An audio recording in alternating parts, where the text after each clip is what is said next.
Hi, everyone. I'm Becca, and this is How I Got Hired. How I Got Hired is a series of interviews where product managers share how they landed great product roles. For PMs who made a pivot into tech to those who had more formal training, How I Got Hired captures the various ways to open doors into the product world. We'll be talking about each guest's recipe for success, what motivated them to get into product, how they prepared for the interview, and what they did to set themselves apart. Today, my guest is Amy Hoke Callahan. Amy is a product veteran with over 10 years of experience. Amy started in product at Snag a Job, we'll talk about today, then worked it for Launch Media, CarMax, and was most recently VP of product at Vanks, a talent marketplace for the regulated cannabis industry. Amy, welcome to the show. Thank you so much for having me, Becca. I'm really excited to get to talk with you today. I'm excited too. So for listeners, Amy and I have not had the opportunity to work together yet. Hopefully, maybe one day in the future. But we were introduced by my boss a few years ago, and I've always really admired the work that you've done, Amy, and thought that others would enjoy hearing about your unique product journey and learning from you. So excited to get into it. Okay, so I thought a fun way to get started, just to give a little bit of color to who you are and continue to share fun or embarrassing facts about myself, would be to do a little bit of two truths and a lie. So I can kick us off with my list this time. I'm exceptionally bad at telling when people are lying, so this is always great for the person playing with me. I'm not sure I'm a good liar, but I probably put way too much thought into what these should be. You're a great strategist. Yes, exactly. So there's a theme to these. Okay, so number one, I have won multiple first place ribbons for showing dairy goats. Number two, I have ridden a horse around the grounds of Versailles. And number three, I grew up on a 200-acre farm. I'm going to say you have not ridden a horse around the grounds of Versailles. You would be wrong. Oh, that's so cool. That was an incredible experience. Totally random, just like found this thing online and the reason I picked that one because I was like, that's a historic property. There's no way they're letting tourists clip-clop around. But I found somebody on TripAdvisor that does these tours, and it was an incredible experience. But the lie is maybe the most you would think as someone who rides horses and shown dairy goats that I would have grown up on a farm. And in fact, I grew up all over the place, but mostly in like suburban New Jersey. So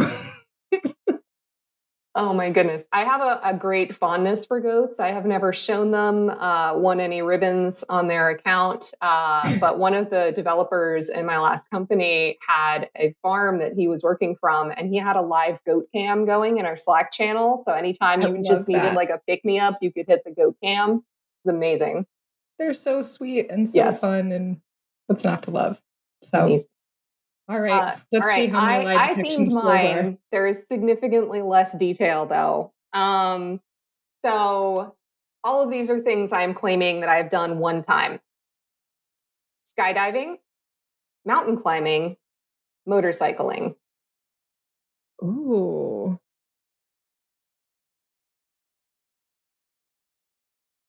I'm going to say motorcycling. That is the lie, because I used to motorcycle way more than once. I don't know if that was what I was thinking, but count it anyway. Yeah, the original I was going to do is I have an intense fear of heights. I have climbed a mountain and I've been skydiving. And I'm like, no, those are all true. I can't do that. I have to add a lie in. It's like, what's a cool way to lie and make myself sound cooler? But yeah, no, actually, I went through a motorcycling phase before I had kids. And now the gear Nice. is actually directly above my head in the attic because I spent months finding women's riding gear that was neither pink nor glittery nor emblazoned Yes. with, hearts or butterflies. So that's the So one thing. I sold the do you bike, still but have a bike? I Okay. don't know. For right What kind of now, bike I'm did you like, all have? right, the plan, because I too am strategering, is Yeah. that when my kids get to the age where they think everything I do is lame, I'll bring a bike Oh, back in, perfect. and then either they'll Yes, think yes, yes. motorcycles are lame, which is a great win for me as their parents, or they'll think I'm cool. Like one of those two things has to become true, and either one of them is great for me. So, Yes. My mom actually used to ride motorcycles, broke both of her legs, thankfully yeah. not at the same time. Um, although I don't know how much does that matter, but um, yeah, Yeah, it's it was dangerous. it was a risk assessment. It was a basic risk assessment. I was like, all right, if I'm out of commission, these kids are going to be in a pickle. So I can at least wait, 20, 25 Yeah, years to get back on. I think my mother made the same kind of calculation. So thank you on behalf of your children. Absolutely. Well, awesome. So let's get into it. I think a great place to start is at the beginning. So, and I think the story we want to talk about today really is how you got into your first product role, which I think is super cool. And there's so many different ways to get into product. And I love hearing people's different stories. So, maybe we can just kind of start there and start with, what did your very early career look like? What were you doing kind of right before you ended up transitioning into a product role?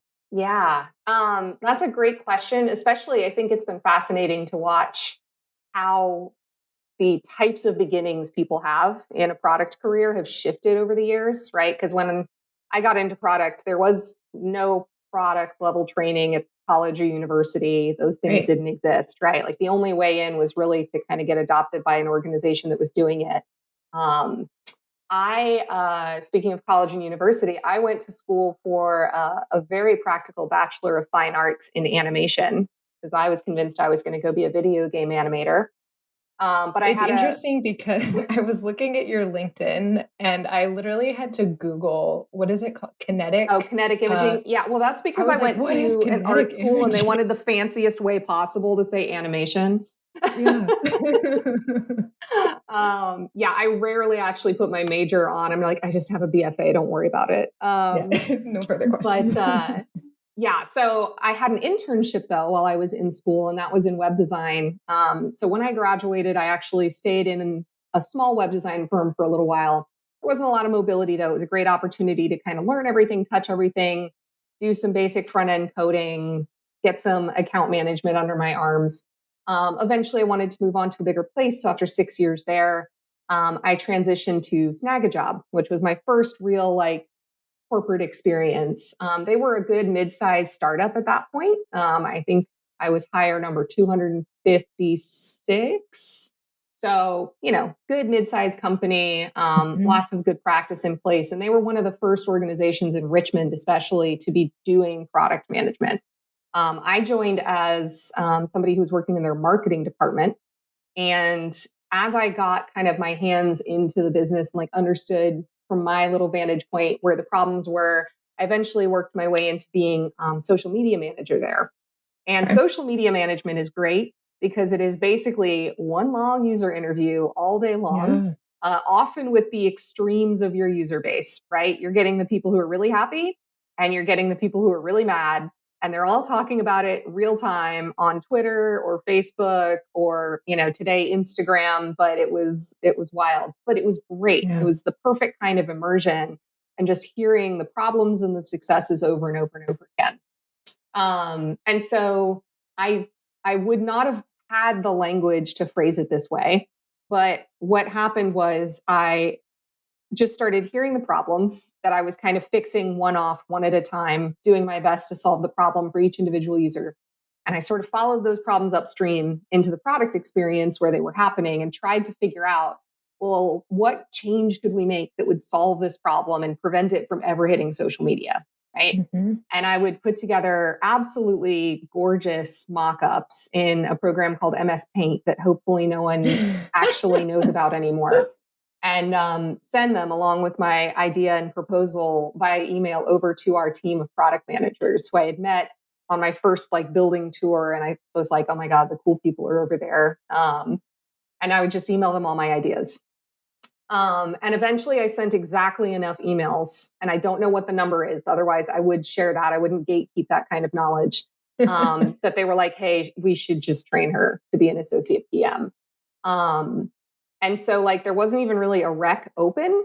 It was really just kind of putting myself in a place where I was consistently demonstrating the affinity and the skills of an associate PM and making that knowledge open to the product team, right? Like I know a lot of incredible people who I think could make great product managers who are kind of doing that in their own space, but it never reaches the product team. And so Yep. we don't know to reach out like the claw and drag them into product and make them one of us, like weird tech zombies.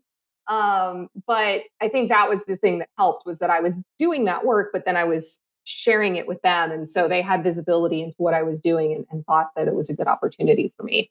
I love So that. there was some conversations between the head of product and the head of marketing, and they kind of did a little work around like how we were going to make that transition. But ultimately, that was a really, really seamless one for me.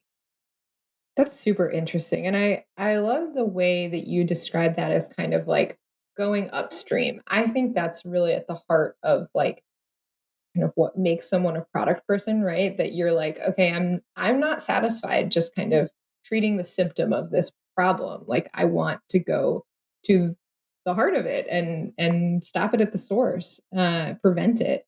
And I think that kind of just taking that initiative and being proactive and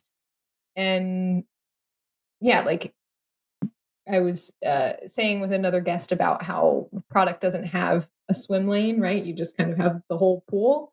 And I think that's kind of it, right? Is like you didn't look at that role and say, oh, I'm just a social media manager. I just, hear these things and try to, make people happy. Like you said, hey, I don't have a swim lane. I'm going to go that step further and figure out like, how do we prevent more people from running into these same issues in the future. Yeah, So I do think awesome.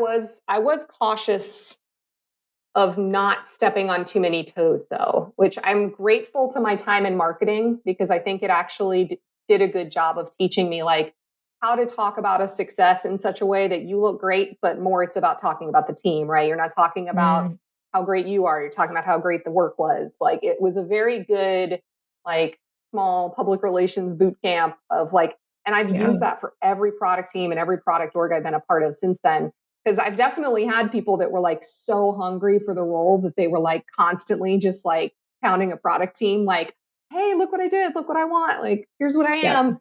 And I think there's a fine line, right? And I probably stepped over or towed the line a couple times in ignorance, but yeah, it was ultimately just coming from a place if I wanted to fix stuff. Like when people Mhm. ask why I got into product, it's like, because it's just solving problems at scale. And that's so delightful to do. Yep. Yep.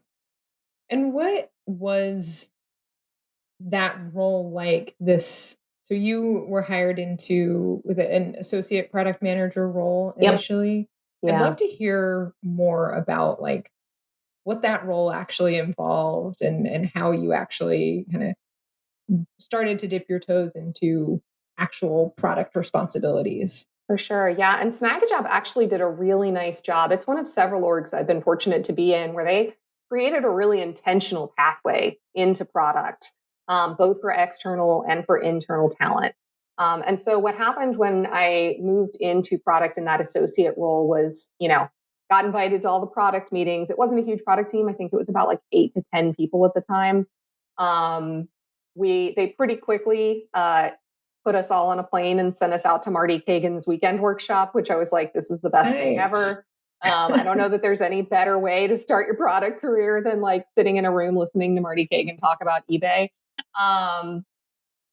And so really they they carefully positioned me so that I could form relationships with other product managers and like build mentors within the group. Mm-hmm. They also put me in a space where the harm I could do was very limited and the ability to learn was extremely high.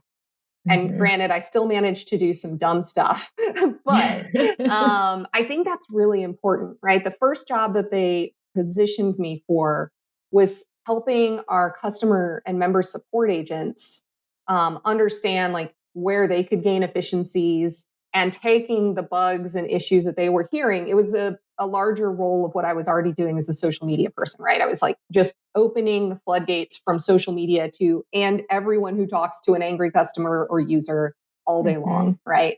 And synthesizing that information across, escalating the important stuff that I couldn't handle up to the rest of the product group, managing what I could on site, and finding ways to close gaps. So, one of the very first things I did was identify that all of our support agents kind of had to roll their own support scripts every time a question came in. So, we put in place a single unified, like, core set of support scripts and made them accessible to everybody so that everyone wasn't trying to constantly, reinvent the Yeah. wheel, which was great because from a branding perspective, it gave Snagajob a lot more control. From a customer service perspective, it gave people more time and energy back to actually answer calls rather than kind of doing copywriting on the fly.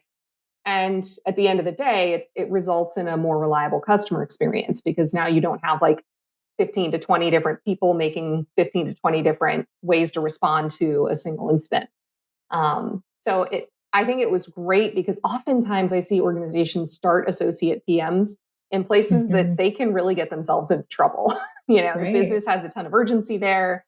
You know, there was an opening because they needed somebody. I think customer support is an amazing place to start somebody out. There's several of those like little safe havens around an org where you can almost always use the help. And the amount Yep. of damage somebody can do is kind of a little bit insulated from the rest of the org. Like they're not going to Yeah. bring down the OKRs for this quarter from the member support side. Yeah, that actually kind of gets a little bit to a question that came to mind. Like, did you ever find in that role that you like was that frustrating at all? Did you find that you were like in conflict potentially from maybe more or with like the bigger top down organizational priorities? Because I'm thinking about like my experience working and like trying to prioritize those types of ideas, things that come from your customers that, there can be a lot of noise, right? Like you don't want to jump at every single issue that a customer brings up. But at the same time, like if you can cut through that noise and you can see things kind of thematically, you can actually identify some changes that can be equally as consequential, I think, as some of these more top down driven initiatives. So I'm just curious, like, is that something you ran into? And like, if so, how did you handle it? Yeah, I think everyone in product probably runs into that all the time. Or I'm just a very contrary person who's constantly just asking people to prove to me why the things we've prioritized are the way they are. But I think you actually described it really perfectly, which is the layer that was missing because obviously there was a ticketing place like in place. There was a SLAs in place, response times, all of that jazz. All those things already existed. What I really was able to do in that role was to synthesize the things that were these individual floating bugs and say, here's why all those things are happening, right? Like, and make it easier for a product team upstream to take the work and say, like, oh, we see what the benefit of solving this would be. And they've already done the investigative work. So it's much easier for us to pick up and do. Our QA isn't going to spend like 2 days this week, looking into this and trying to figure out how all these bugs are connected. And the other thing is, I think that this was part of where I started to leverage discovery to help make sure that the things that I truly felt were important were given consideration, even if they weren't ultimately prioritized. Because I never want something to get prioritized that shouldn't be, right? Like, no matter how passionate I am about it, if they're literally working on something more important, then I should be waiting my turn. So Right. I love to make sure I put it forward and I make sure there's shared understanding between me and that other team about here's the actual customer impact, right? Like, let you listen to the customer call from one of the 60 people that talked to customer support about this today. And here's the percentage of customer support time currently going to this issue.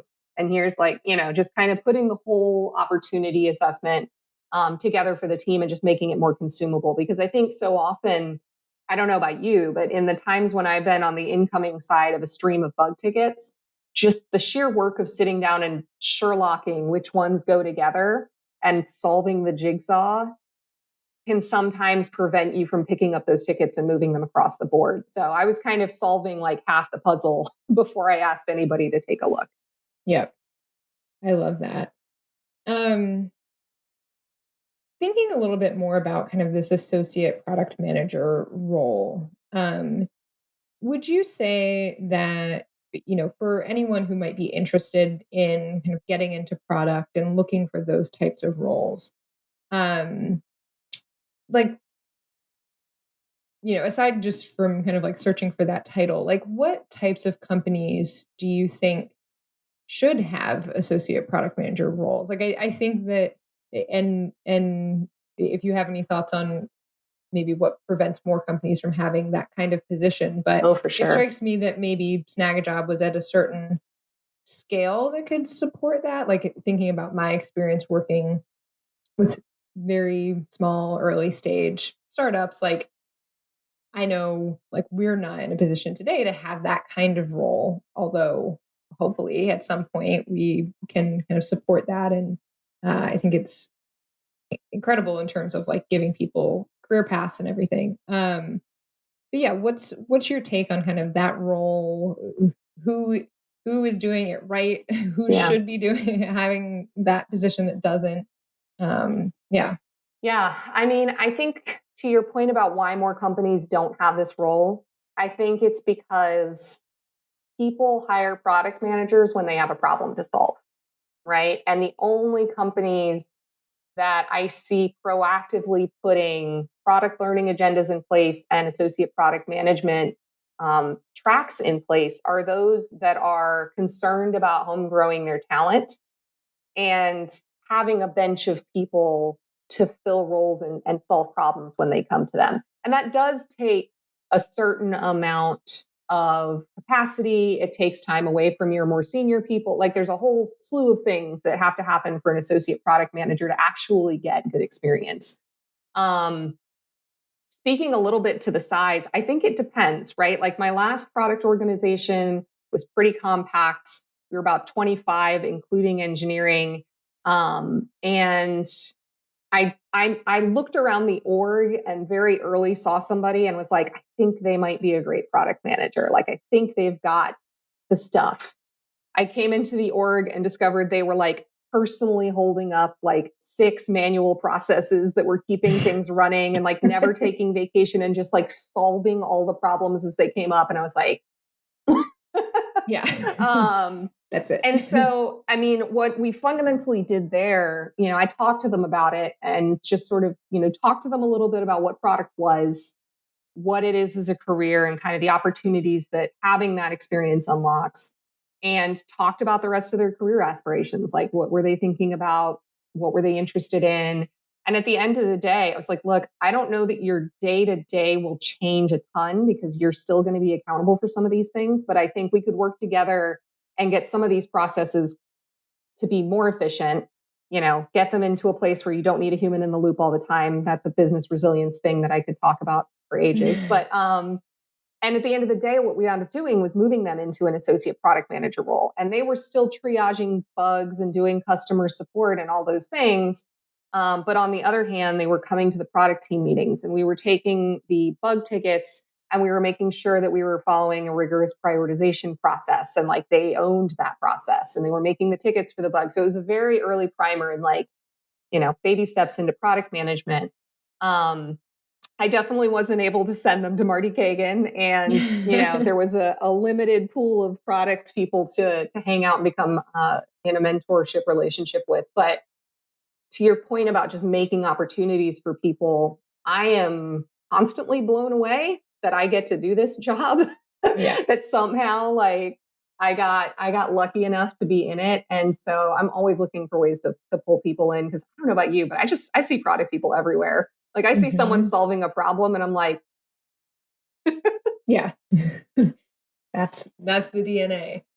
Um, for those that might be listening to this and are maybe not in a like product adjacent role, so like thinking about what you were describing, this kind of exposure that you had in this social media role, I think to your point, customer support is a great one where like there is a very natural kind of overlap. But like, what if you're working for a part of the company that there's less of that, or less maybe opportunity to interact with someone from the product team where you just may not have that exposure? Any thoughts on how someone in a role like that might be able to what they could do to maybe like start to get more of that exposure and or build certain skills that could help them be a good candidate For for sure. And I an think this internal applies move? not only to people who are in an organization that has product, but they're removed from it, um, but also to people who are not in product at all. I was speaking recently to a class of people that were in product master's work over at VCU. And there were people from, Richmond Public Schools in the room. And I'm like, you guys are solving problems all day, scrappily with no resources. Like, you can turn that into a case study. And Mhm. I think it's a combination of having, again, that raw ingredient. If I want to solve the problem, I'm not going to like let resource constraints keep me from doing it. I'm not going to fall in love with the first thing I think of. I'm going to look for the right solutions or the best solutions instead of getting laser focused on whatever's the most interesting solution. And then you pair it with the language and the understanding and how you talk about it, right? Because I think you and I probably have met a lot of people that solved a lot of cool problems in a lot of ways, but they would not describe it in a way that speaks to the product management Yes. lexicon. And I Yes. think for the people that are really interested in pursuing this as a career, identifying where you're solving those problems and how you're doing it in a product way and being able to speak the language is really important. And like the master's programs that are popping up, like our local university does a master's in product innovation now. And I'm like, dang, I went to this Yeah. school and you guys wouldn't have known what I was talking about if I asked for this as a Yes. major. Um, and like there's a whole class of people coming out of schools now that are classically trained in this, and that's awesome. But I also still have a major soft spot for the rogues that are like Mhm. sneaking in like we did around the edges. And I think it's that combination of like problem solving and being able to speak to it that way. And I mean, one of the strongest product people I know, she was actually at Snag a Job when I was in the marketing department, and she was an events planner. She planned all of our major corporate events. She like did all of our, conventions and managed when we went to the National Restaurant Association to sell software. Mhm. And she was amazing at that. She had a ton of energy, was outgoing, excellent organizational skills, was able to rally everybody, sometimes literally get them on the bus and get them where they were going.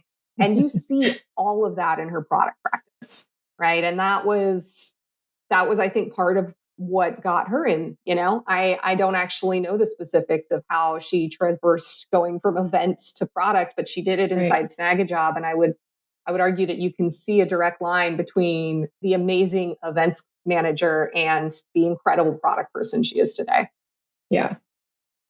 Yeah. I think it's such a great point about kind of the lexicon of product. And I recall a few years back having a conversation with someone who similarly wasn't in a product role, was looking to kind of make that shift. And I had worked with them and I knew that they would be good at it. And my advice to them was like, you just need to learn how to talk like a product person talks. And um it like to be able to do that super fluently Yeah. takes time, but I think to be able to do it well enough to go into an interview and just like frame your experience in a certain way, ask questions in a certain way, like think through a problem in a certain way.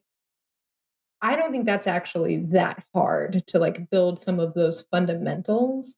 And I think it that can be a huge way, I think, to like level up going into an initial product interview, where I think a lot of hiring managers, if you haven't had the opportunity to be exposed to that person, if they're not like an internal candidate, that maybe you've seen some of these innate traits. Um, if you're just kind of interviewing an external candidate that's trying to make that pivot, a lot of hiring managers are going to kind of screen out people that can't really talk through some of those fundamental product concepts or ways of thinking. And so I think it's a really great point that like if you're the kind of person that feels like you have some of those innate abilities and characteristics that we're describing, and you're not sure kind of how to break through, I think building that lexicon of like, how do I talk like a product person is a really great way to think about it. Yeah. I usually advise people, I'm like, look at a problem that you're trying to solve today. Does not have to be a tech problem, right? That's the great thing about Hmm. product. We're everywhere solving everything, doesn't matter. And, put together your personas, do a journey map, put together a opportunity solutions tree and pick some things to run tests on and do an opportunity analysis and a risk analysis and like just practice these things. To your point, it's like gaining fluency, right? And you're going to be so awkward at it the first time, and Hmm. the fifth time that you do it, you're going to be a lot better. Um, but for sure, and the other thing, and I think this makes product hard too, is every organization does product a little different, right? And so the lexicon that Microsoft wants and the lexicon that the Amazon hiring manager are looking for are probably a little different. So I Yeah. always try to advise people to at least do enough networking to have one conversation with somebody from product or engineering or design in the org that you're interested in. One, just like make sure you actually want to go over there. Right. Right. And two, what do they care about? What's the framework? Like, what are the things they do? Are they running jobs to be done? Like, what kind of words do you need to be able to be fluent in? Great point. We can say it's the regional accent of your That's company, right. right? Like, you walk in there and Yeah. you don't talk the same way they do, and they're going to kind of look at you and be like, I don't know. But you can get in Right. there and talk, the lingo that they're comfortable with. I think it gives you an advantage. Yeah.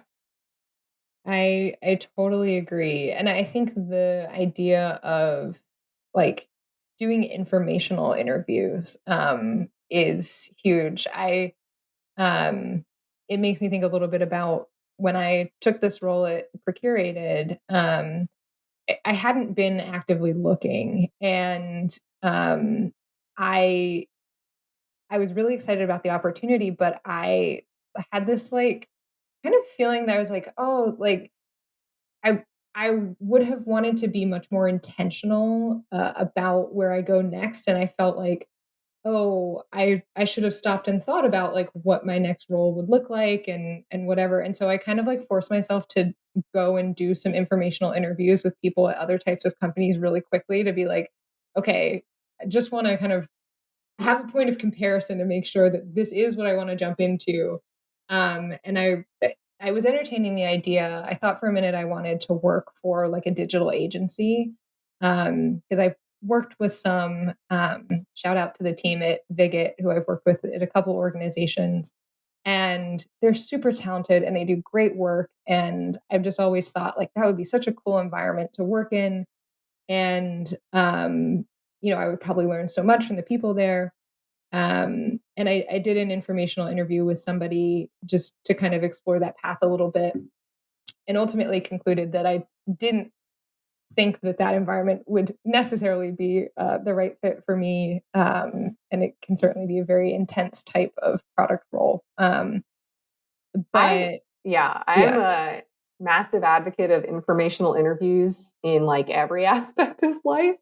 yeah, Um, yeah, if it weren't for an informational interview series, I wouldn't have known I didn't want to be an animator, right? Like yeah, I was like, oh, I want to work at Pixar, I want to work for Blizzard. And then I talked to a couple of people who are like, no, you work incredibly long hours. And unless you're in a major gaming studio, you get laid off at the end of the project because they don't have funding lined up for the next one. And then you have yeah, to move wherever the next job is. And I'm like, oh, okay.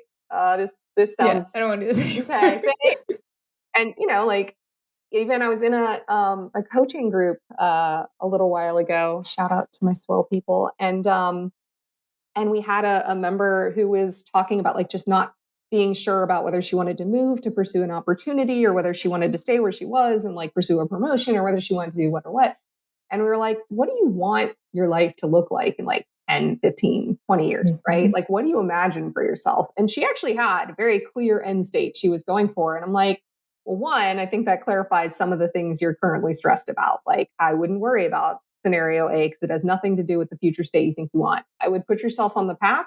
And then I would go find some people that are living that life that you want for yourself in 20 years and Yeah. make sure that the things that they have are the things you actually want, right? Because you would hate to do all that work for 20 years. It's a very product mindset. Like when you were talking Right. about doing informational interviews, because you were like, Right. oh, it's just so great, but I don't want to just jump on the first thing. It's very much Yeah. don't get shiny object syndrome, right? It's Exactly. like, I love that your instinct when presented with this amazing thing was also like, I'm going to look around. I'm going to make Yeah. sure because you didn't want to make like a binary decision. And that's amazing. Yeah. Well, and it's funny because I think, we're talking about this product lexicon and a way of thinking like a product person. And I think once you start doing it, you kind of can't stop, or if you always have kind of thought that way. But it's something we talk a lot about within Procurated, like how can we approach every problem the same way we approach product problems, right? And like apply product thinking to lots of different things, like how like company culture or whatever, right? Things that maybe are not immediately where you would think to apply that. I And once took a it works. team's retro feedback for a year, and we were struggling. We've been pulled in a lot of different directions. It was a great team, but they've just been given too many different types of work. And so we'd had to split people up into Mm, like little miniature teams inside the team. And so like the culture in the team was really fragmented and like no fault of anybody's. It was just how we were surviving the workload. And I took the retro feedback from the year. I put it into optimal sort and I sent it out to the team. And I was like, if you have time, if you're interested, I want you to do a card sort. And I had them like affinity map the cards together into themed groups and then name them if they wanted, like do a classic digital card sort. And yeah. then used that to create the bones of an opportunity solution tree and held like a retro roundup where, sorry, this is my very small Great Dane. No Um, cover. where we basically said, okay, here's the things that are going well, here's the things that aren't going well, here's the themes. Like, what do we actually want to pursue? And we got down to like branches of the tree where we wanted to change outcomes. And we started identifying things we'd even tried throughout the year. We were like, okay, this was an experiment. We didn't talk about it this way, but this was the thing we tried to fix a thing. Do we like how it went or not? Like, do we consider this a pass or fail? And like, yeah, it's great to use like product tools all over the place. I can tell how much my friends and loved ones like me at any given moment because when I'm in a good place with them, they think it's amazing, and not otherwise. They're like, "Why is Business Amy at Thanksgiving?" You know, Yeah. like Business Amy is Yes. everywhere. Business Amy wasn't invited to this conversation, but that's hilarious.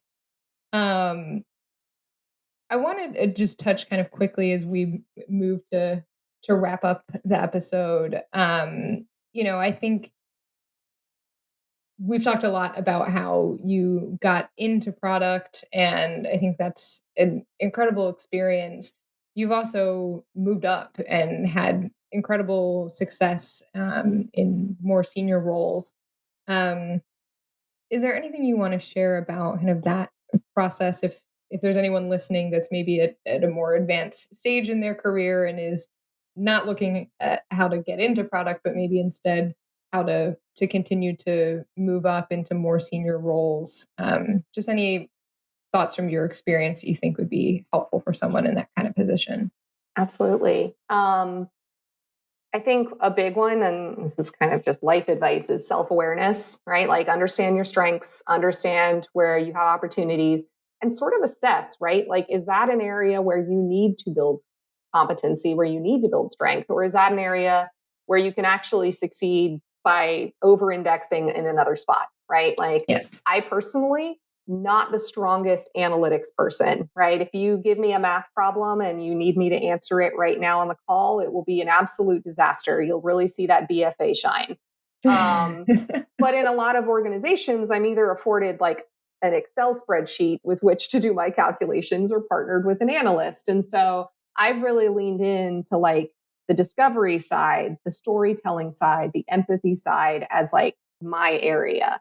But there are some incredible people on like the business analytics side of product that like, if we were both passionate about something, we could talk each other under a table on completely different terms and like woe betide the leader who was tie breaking. And there's that same deal on the tech PM side, right? Like technical product management is a whole nother thing. So like really understanding what gives you energy and like where you're going to bring your special like verve to the role and investing there and growing yourself. And the other thing, and this is something I think I carry from my time in marketing, I had an incredible leader in the marketing organization at Snag a Job. His name was Mike Ward. He was a great guy, led the team with empathy. But the other thing he was really good at was always making sure the rest of the organization knew what the Marcom team was doing that was so great and why it mattered to the rest of the org. And so there is a piece of our work that is making sure that our team's value is understood. You need to also be able to do that for yourself, right? Like, and oftentimes, if you're making sure the organization understands the value of your team, they will see that as a reflection upon you. But doing great work in a vacuum in an organization that's happy to just like say, cool, thanks for doing the great work, keep doing great work, it helps to have a little bit of hype man, right? It helps to have a little bit of theater kid in you and be able to write like a really good internal press release or be able to do a really great shout out at the team meeting.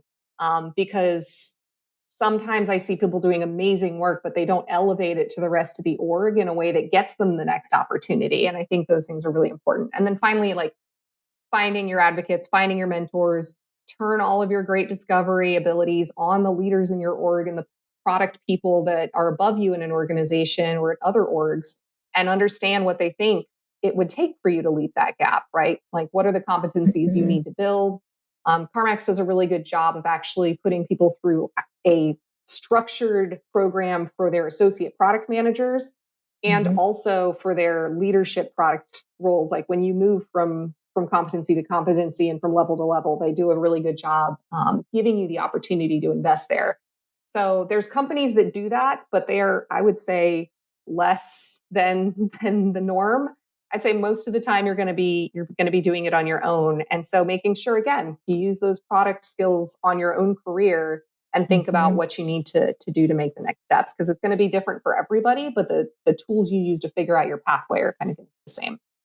Yeah, I totally agree. And I think in some ways it kind of comes back a little bit to where we started. Like this, I liked what you said about really getting smart about how you communicate and share the great work that your team are doing. And I do think that's a really important part of most product roles and using that same lens to think about how you apply that in your career.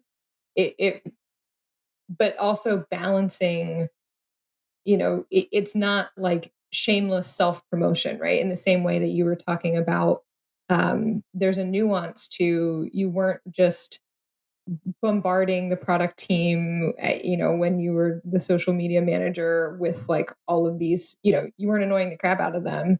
I don't think so, but I actually know one of the people that was on that email distro, and I'll ask him just to see. Like, hey, how bad was it?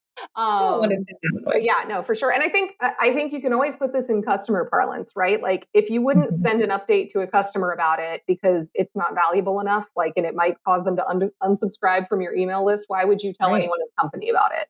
Right? Like, always put yourself in that person's shoes and ask, do they care about this news? And if they don't care about the news, is it because it genuinely doesn't matter or because they don't understand why they should? In which case, like, figure out how to make that connection spark for them. And if it doesn't matter to them and you just wanted them to know, then like leave them alone and they'll listen harder next time. Yeah. And, I think at the core of that is empathy, which in my mind is like the number one trait that you must have if you're going to work in product, right? The ability to think about like, what does this person want? What do they care about? Not just what do I want to tell them? I definitely think I can see people that do not have the empathy chops making their way to a certain level in product. But most of the time, at least in an organization where you really want to spend time, they hit a ceiling at some point where, whether that's before they're managing people or something, and they just sort of hit that empathy wall, and they either have to like learn the empathy skill or kind of just stay where they're at. Yep. Yep. I think you're right. All right. So to wrap up our conversation, I have a short list of my rapid fire questions. So I'm just gonna fire these at you, and we'll turn through it quickly. But okay, so do you think that a close friend or family member could accurately describe what you do? Um, it varies, and I know this specifically because every Thanksgiving I ask everyone at the table to describe what they think my job is, and the person who gets it closest gets the first slice of pie. Nice. Yes. Last year, my partner did a pretty good job. They got real close. They got first pick of the pies. Yeah. My parents have no idea. They think I make the internet. My dad tried to give me a bug report for Google once, and I was like, let me talk to you about what happens when you submit this bug. I can't control it, but let me tell you what's about to happen. Yeah. No, my parents have no idea. And honestly, I think last time the conversation came up, one of them thought that I still worked at Xometry. And I was like, I haven't worked there in like almost 5 years, guys. Keep up. All right. What is one product or tech, like word or phrase, maybe something from our aforementioned lexicon, that you wish you never had to hear again? If I hear us talk about touching customers again, I'm going to just climb under my desk and hide there until the next ice age, because it's creepy and it's weird. And I don't know who started it, but we need to all get together and stop it. Yes. Nobody should be touching anybody if they're not expecting it. Yes. I don't care what part of the journey they're in. World, so it should be easier now than ever. Yeah, +1 to that. How often, and maybe think of it in recent history, most recent role, how often do you actually talk to your customers or users? Most recently, I would go unfortunate long desert-like spans of time not talking to anyone, and then I would kind of go on a discovery binge, right? I would clear my calendar for 2 weeks, and I would just book back to back to back to back to back to back to back. I typically like to shoot for like 5 customers a week, right? That's going to give you a nice diversity of opinions. You've got more than one persona, you might need to think about how you split that up. But like, I think that's a great way to keep yourself from getting too pinned into a single customer story. Like, our empathy is a superpower, but it is also dangerous because we can get hyper focused on fixing it for a single person. And then we build something that is really great for that guy over there, but doesn't work for like the rest of the users. So yeah, it really depends. I'm all over the place. My best weeks, I talk to a lot of customers. Yeah. I find the same thing. I think it's very common to kind of have these like ebbs and flows with these customer conversations. But like, I think the ideal everyone strives for is like, how do we make that a more consistent part of our process? So, all right. What book or person has been most influential in your career? Oh, I'm going to say one of the leaders that I had in my product time at Snag a Job. Her name is Megan Overton. She is fantastic. She actually just changed. She was at Capital One for a long time, and she is now moved into a startup role. But the thing that she did was she was always incredibly transparent with her team. Like, I always felt like I could trust her. Um, like, even when the news wasn't what I wanted it to be or the feedback was challenging, I always knew that like it was coming from a place of genuinely wanting me to do well and me to do better. Yeah. And then finally, like, she really advocated for my team to have the breathing room and the space to solve problems rather than to chase specific outcomes that leadership was pushing. And it resulted in some of the most absolutely magical practice perfect years of my product career so far. And I have also seen, not just for me, but for other people, she has created this incredible nest of product managers And you just know if you're talking to somebody that's worked under her that you're about to have a great conversation. So That's thanks, amazing. Megan. Very cool to hear about people that are doing so much good for the product community in that way. All right, last question. When you were a kid, what was your dream job? Obviously, you didn't think you were going to be working in product. Nobody knew what product management was So what when I was did a you kid. think you'd be doing? I was very Or specific. hoped? I was very specific, and I had 3 jobs. I was going to be Batman, going to be Indiana Jones, and I was going to be Peter Pan.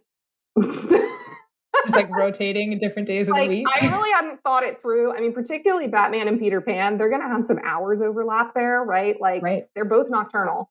Like Indiana Jones can get some stuff done during the day, but I don't know. Young Amy was very aspirational. Clearly liked a costume. It sounds like you wanted to help people, which, that ties in, I think. So I'm here for it. And I think you could probably still wear a costume to work if you want. Oh, for sure. Oh, I've dressed up as Indiana Jones for multiple holidays for Halloween. Like it's kind of my classic. Like if I'm not part of a group, I'm going to show up as a disturbingly accurate Indiana Jones, and that's just my call sign. Love that for you. Amazing. All right. Well, we'll wrap up there. Thank you so much, Amy. This has been a really fun conversation. I know I learned a lot of really good kind of reminders and great perspectives. So thank you. Thank you. Always great chatting with you. And thanks for being on the show. Fantastic. Thank you so much for the invite. It was a great conversation and grateful for the opportunity.